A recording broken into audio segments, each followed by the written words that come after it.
Good morning students. Class tenth में lesson 2 में आज जो आपका टॉपिक है, टॉपिक का नाम है प्रतिवर्ती क्रिया, रिफ्लेक्स एक्शन। प्रतिवर्ती क्रिया क्या होता है, आज हमें जानेंगे कि प्रतिवर्ती क्रिया क्या होता है। ठीक, तो वीडियो शुरू करने से पहले अगर आप हमारे चैनल पर नए हैं तो चैनल को सब्सक्राइब कर लें, बेल आइकन को दबाएं ताकि आपको वीडियो की नोटिफिकेशन मिल सके। चलिए शुरू करते हैं। प्रतिवर्ती क्रिया, रिफ्लेक्स एक्शन।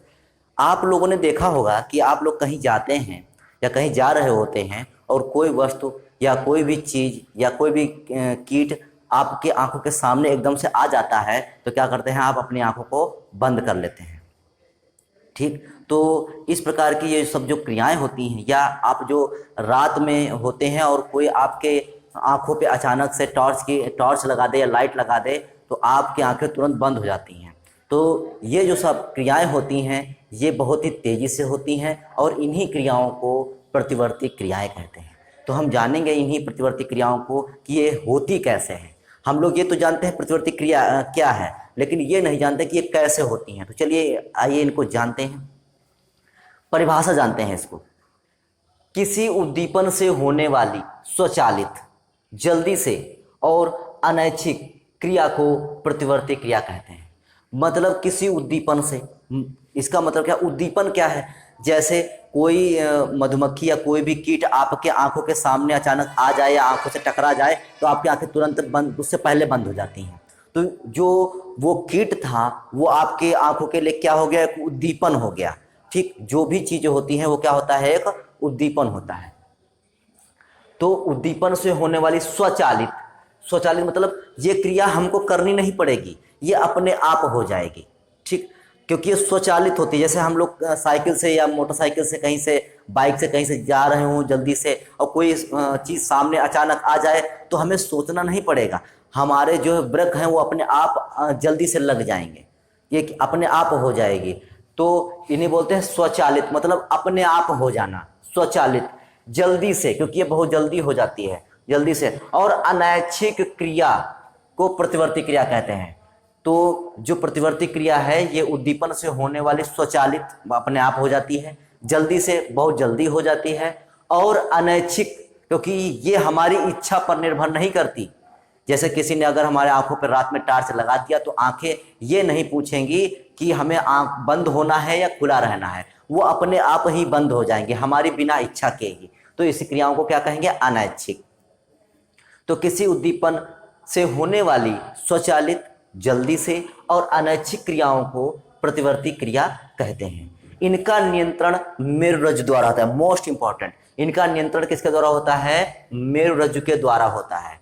मस्तिष्क का इन क्रियाओं पर कोई प्रभाव नहीं पड़ता है। मतलब जो प्रतिवर्ती क्रिया होती है इसमें जो हमारा मस्तिष्क है इसका कोई रोल नहीं है, केवल जो हमारा मुख्य कार्यकर्ता अंग है वो है मेरुरज्जु। देखिए, मस्तिष्क जैसे कोई कार्यकारी अंग है तो सबसे पहले हमारी जो सूचना है वो मेरुरज्जु को पहुंचती है और मेरुरज्जु से फिर मस्तिष्क को पहुंचती है। लेकिन अगर हमें प्रतिवर्ती क्रिया करना है या प्रतिवर्ती क्रिया होती है तो मस्तिष्क तक सूचना पहुंचेगी तो काफी टाइम लग जाएगा। ठीक, तो जिस कारण से, और उस समय क्या होगा, अगर टाइम ज्यादा लग जाएगा तो उसमें दुर्घटना होने की संभावना ज्यादा हो जाएगी। तो जो प्रतिवर्ती क्रिया का जो निर्णय है वो मेरुरज्जु ही ले लेती है कि क्या करना है। ठीक, इसे लिखा हुआ है कि इसका नियंत्रण मेरुरज्जु द्वारा होता है, मस्तिष्क का इन क्रियाओं पर कोई प्रभाव नहीं पड़ता। अब प्रतिवर्ती क्रिया का उदाहरण दे देते हैं। यदि अनजाने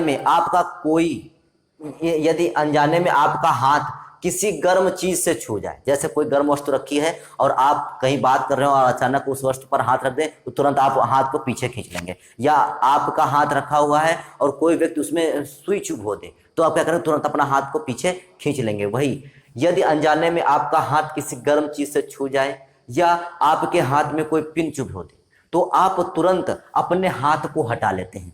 तो पहला काम क्या करते हैं आप, अगर किसी गर्म चीज से छू जाए या कोई आपको जो है पिन चुभो दे तो आप क्या करते हैं, पहला काम क्या करते हैं, पहले तुरंत अपने हाथ को पीछे से बहुत जल्दी से खींच लेते हैं। हाथ हटाने के पश्चात ही आपको दर्द का अनुभव होता है। मतलब जब पिन चुभोई जा रही थी उस समय आपको दर्द का अनुभव नहीं हुआ, जब आपने हाथ को अपने पीछे खींच लिया और देखा उसके बाद आपको दर्द का अनुभव होता है। पहले आपको दर्द का अनुभव नहीं होगा, पहले आप अपने हाथ को तुरंत पहले पीछे खींचेंगे। तो वही है कि हाथ हटाने के पश्चात ही आपको दर्द का अनुभव होता है। इस क्रिया में बहुत कम समय लगता है। हम आपको परिभाषा में बता चुके हैं कि ये क्रियाएं बहुत जल्दी से होती हैं, अर्थात इसमें समय बहुत ही कम लगता है। इस प्रकार की सभी क्रियाओं को प्रतिवर्ती क्रिया कहते हैं। मतलब इस प्रकार की जितनी भी क्रियाएं होती हैं उन सबको क्या कहते हैं? प्रतिवर्ती क्रिया कहते हैं। जैसे किसी स्वादिष्ट व्यंजन को देखकर मुंह में लार आ जाना, या कोई बहुत भयानक, बहुत तेजी के साथ जो आवाज़ होती है उसके द्वारा आपका मुंह खुल जाना, ठीक। या अभी आपको दो बता चुके हैं कि किसी गर्म चीज़ से हाथ का छू जाना, या जो है पिन का आपके हाथ से चुभो देना तो आपका हाथ को पीछे खींच लेना। तो इस प्रकार की जितनी भी क्रियाएं होती हैं सब प्रतिवर्ती क्रियाएं कहलाती हैं। इन क्रियाओं के दो चरण होते हैं, मतलब ये क्रियाएं जो होती है दो स्टेप में पूरी होती हैं। पहला देखिए क्या होता है, हम आपको बता दें कि जैसे एक चीज़ देख लेते हैं। पहले जैसे कोई हमारा जैसे हाथ है, तो जब हाथ में कोई पेन चुभोई गई, जैसे पिन चुभोई, तो यहाँ से जो सूचना है कहाँ जाएगी? पहले हमारी तंत्रिका, जो हाथ की तंत्रिका कोशिका हैं, तंत्रिका जो सेल्स हैं हाथ की, जो हाथ की तंत्रिका कोशिका है उनमें सूचना जाएगी, ठीक। और फिर यहाँ से तंत्रिका कोशिकाओं से फिर कहाँ जाएगी? मेरुरज्जु में जाएगी, मेरु रज्जु में जाएगी, ठीक। तो पहले हाथ में जब सुई चुभी, तो हाथ में जब सुई चुभी तो हाथ में जो संवेदना को, इस उद्दीपन को या संवेदना को किसने ग्रहण किया? हाथ की पेशियों ने, मतलब हाथ की जो तंत्रिका कोशिकाएं थी उन्होंने ग्रहण किया, और उन तंत्रिका कोशिकाओं ने सूचना को कहाँ पहुंचा दिया? मेरुरज्जु में पहुंचा दिया। अब मेरुरज्जु तंत्रिकाओं को आदेश देगी, जो तंत्रिका कोशिकाएं होती हैं उनको आदेश देगी। मतलब जो मेरुरज्जु है वो पुनः किसको आदेश देगी? तंत्रिका कोशिकाओं को। तंत्रिका जो सूचना ले गई हैं उन तंत्रिका कोशिकाओं को सूचना देगी, और वो तंत्रिका कोशिकाएं जो पहुंचेंगी कहाँ? पुनः हाथ की पेशियों में। कहाँ पहुंचेंगी? पेशियों में पहुंचेंगी, हाथ की पेशियों में पहुंचेंगी, और पेशियों को तुरंत हाथ हटाने की सूचना देंगी। तो इस प्रकार से ये प्रतिवर्ती क्रिया हो जाती है। पहले क्या हुआ कि जब सुई चुभी तो हमारे हाथ की जो तंत्रिका कोशिकाएं थीं उन्होंने उस संवेदना, उस उद्दीपन को ग्रहण कर लिया, उस उद्दीपन को कहाँ भेज दिया? मेरुरज्जु में भेज दिया। और मेरुरज्जु ने क्या किया? मेरुरज्जु ने उन तंत्रिका कोशिकाओं को जो है आदेश दिया। क्या आदेश दिया? उस जो है तंत्रिका कोशिकाएं आदेश लेकर क्या करती हैं? हाथ की जो पेशियां होती हैं उन पेशियों को तुरंत क्या करती हैं? पीछे खींचने का आदेश दे देती हैं। तो इस प्रकार से प्रतिवर्ती क्रिया हो जाती है। यही लिखा हुआ है, किसी गर्म चीज को छूने पर उसकी संवेदना मतलब उद्दीपन तंत्रिका द्वारा तुरंत मेरुरज्जु में पहुंचता है। यह देखिए लिखा है कि हमने यहाँ पर सुई दिखा दिया और यहाँ पर कोई गर्म वस्तु दिखा दी गई है, तो यहाँ पर जब सुई चुभी तो उसकी संवेदनाएं कहाँ पहुंची? हाथ की तंत्रिका कोशिकाओं पहुंची, और वहां पर तुरंत कहाँ पहुंची? मेरुरज्जु में पहुंच गई। तो पहला स्टेप कंप्लीट हो गया। दूसरे में क्या है? इसके उत्तर में जो मेरुरज्जु है वो आदेश प्रेरक तंत्रिकाओं द्वारा आदेश देती है। किसको? तंत्रिका कोशिकाओं को द्वारा कार्यकारी अंग कौन सा है? हाथ है। तो कार्यकारी अंग की पेशियों को सूचना दे देती है, और मांसपेशियां तुरंत ही हाथ को पीछे हटा लेती हैं। तो यही लिखा हुआ है कि उसके उत्तर में मेरुरज्जु आदेश प्रेरक तंत्रिकाओं द्वारा कार्यकारी अंग की पेशियों को पहुंचाता है, और मांसपेशी तुरंत ही हाथ को दूर हटा लेता है। तो ये पूरी क्रिया हो जाती है इसमें। तो ये था ये था प्रतिवर्ती क्रिया।